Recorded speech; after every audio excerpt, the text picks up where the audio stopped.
आने वाले विधानसभा चुनाव को ध्यान में रखते हुए अब कांग्रेस द्वारा अपने पक्ष की मजबूती के लिए एड़ी चोटी का जोर लगाया जा रहा है। जहां आज सुखराम राठवा की अध्यक्षता में एक विशेष पत्रकार परिषद को संबोधित करते हुए आरोग्य लक्षी सेवाओं में गुजरात सरकार निष्फल होने के कई गंभीर आरोप लगाते हुए अपने घोषणा पत्र के तहत कई घोषणा अमलवारी करने की घोषणा की गई। आने वाले विधानसभा चुनाव को ध्यान में रखते हुए अब गुजरात प्रदेश कांग्रेस समिति अपने पक्ष के मजबूतीकरण को लेकर एड़ी चोटी का जोर लगाया जा रहा है, जिसमें कांग्रेस समिति द्वारा समग्र गुजरात भर में 4 जोन में आने वाले दिनों के अंतर्गत द्वारका चिंतन शिविर के तहत घोषित किए गए द्वारका घोषणा पत्र के निर्देश के मुताबिक आज एक विशेष पत्रकार परिषद का आयोजन किया गया। आरोग्य के मुद्दे, तंदुरुस्त नागरिक तंदुरुस्त राज्य संकल्प पत्र की घोषणा करते हुए पत्रकार परिषद को आज वडोदरा शहर में संबोधित किया था। वडोदरा के सर्किट हाउस में गुजरात प्रदेश कांग्रेस समिति के पूर्व प्रमुख अमित चावड़ा तथा विधानसभा कांग्रेस पक्ष के नेता सुखराम राठवा की अध्यक्षता में ये विशेष रूप से पत्रकार परिषद को संबोधित किया गया। जो ये पत्रकार परिषद के जरिए राज्य सरकार पर कई मुद्दों को लेकर गंभीर और तीखे प्रहार किए थे। महंगाई, बेरोजगारी सहित केंद्र सरकार की नेशनल हेल्थ पॉलिसी के अमल करवाने के लिए गुजरात में भूपेंद्र पटेल की सरकार निष्फल साबित हुई है। गुजरात में अगर कांग्रेस की सरकार बनती है तो हर एक सरकारी हॉस्पिटल में 10 लाख रुपए की इलाजी प्रक्रिया निःशुल्क दी जाएगी। साथ ही हृदय रोग सहित किडनी संबंधित महंगे ऑपरेशन भी निःशुल्क किए जाएंगे, वैसा संकल्प किया गया है।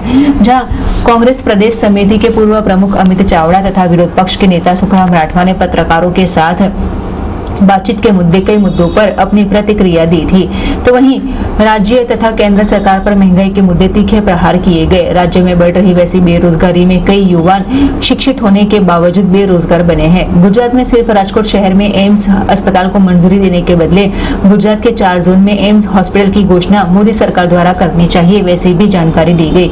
यहाँ तक कि कोरोना काल के दौरान लोगों के आरोग्य की सुविधा पहुँचाने में निष्फल बनी वैसी राज्य सरकार के कारण गुजरात में 3 लाख जितने कोरोना दर्दी लोगों की मौत हो चुकी है। परिवारजन को 4 लाख रुपए की सहायता देने की कांग्रेस द्वारा मांग की गई थी, जिसके सामने गुजरात सरकार ने सिर्फ 50,000 रुपए की ही घोषणा की है।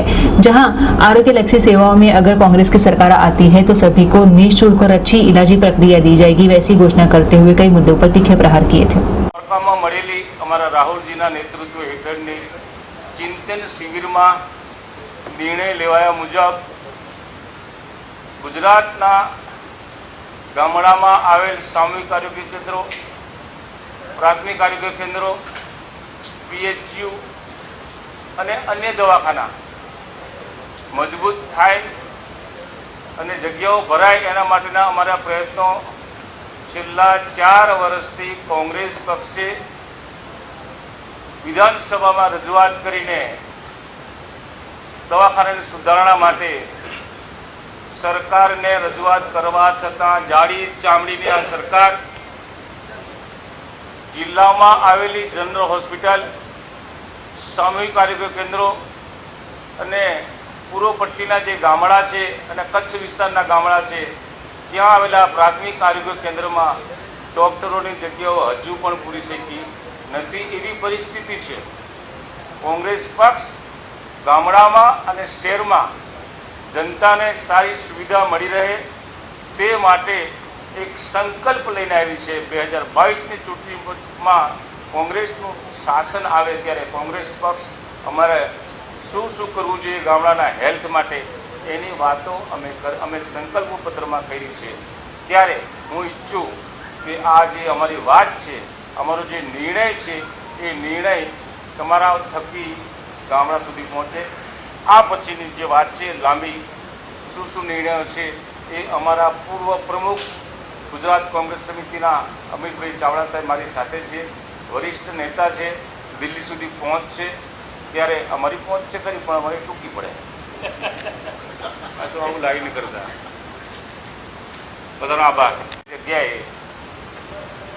प्रेस कॉन्फ्रेंस राखी है। आ वडोदरानी प्रेस कॉन्फ्रेंस में उपस्थित 100 मीडिया कर्मियों ने अभिनंदन पाठवुं छुं एटला माटे कि अमे जे कंई बोलशुं अमारो जे आवाज है, कांग्रेसनो जे आवाज है ये प्रजा सुधी पहोंचाडवानुं माध्यम तमे छो।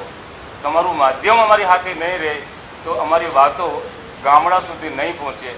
एटला माटे तमने विनंती करूं कि अमे जे कंई कहीए कांग्रेसनी कंईक रजूआत है ये गामडा सुधी પહોંચાડજો. નેતા આદરણીય સુખરામભાઈ, શહેર કોંગ્રેસ સમિતિના પ્રમુખ યુવાન સાથી ઋત્વિજભાઈ, વિપક્ષના નેતા બેનસી અમીબેન, અમારા પ્રદેશના પ્રવક્તા માન્ય રાવતભાઈ, પ્રદેશના ઉપપ્રમુખ આદરણીય ભીખાભાઈ, પૂર્વ નેતા આદરણીય ચંદ્રકાંતભાઈ, આપ સૌ પ્રેસ મીડિયાના મિત્રોનું સ્વાગત કરીએ છીએ.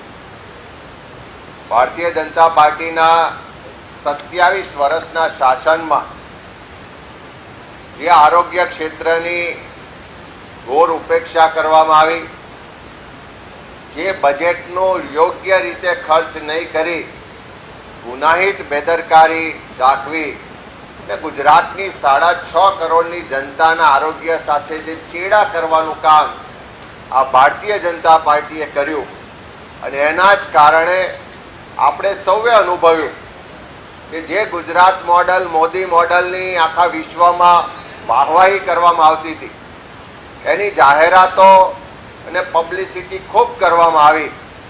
એ જ ગુજરાતમાં જ્યારે કોરોનાનો કપરો સમય આવ્યો ત્યારે ગુજરાતનો એક નાગરિક પોતાનો જીવ બચાવવા માટે દર ભટક્યો છે.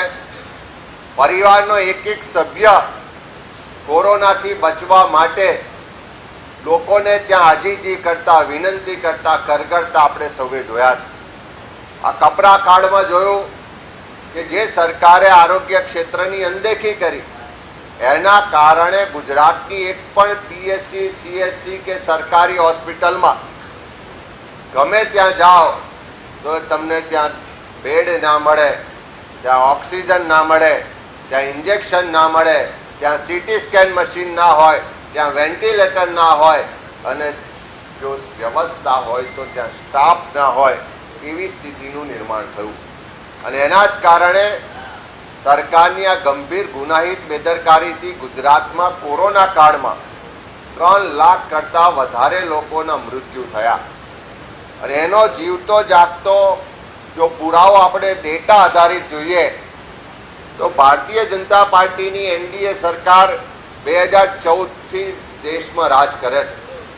નેશનલ હેલ્થ પોલિસી 2017માં નક્કી કરવામાં આવ્યું કે દરેક રાજ્યોએ પોતાના બજેટની જે કુલ ફાળવણી થાય એમાંથી ઓછામાં ઓછા 8% રકમ એમણે આરોગ્ય ક્ષેત્ર માટે ફાળવવા માટે ભલામણ કરવામાં આવી.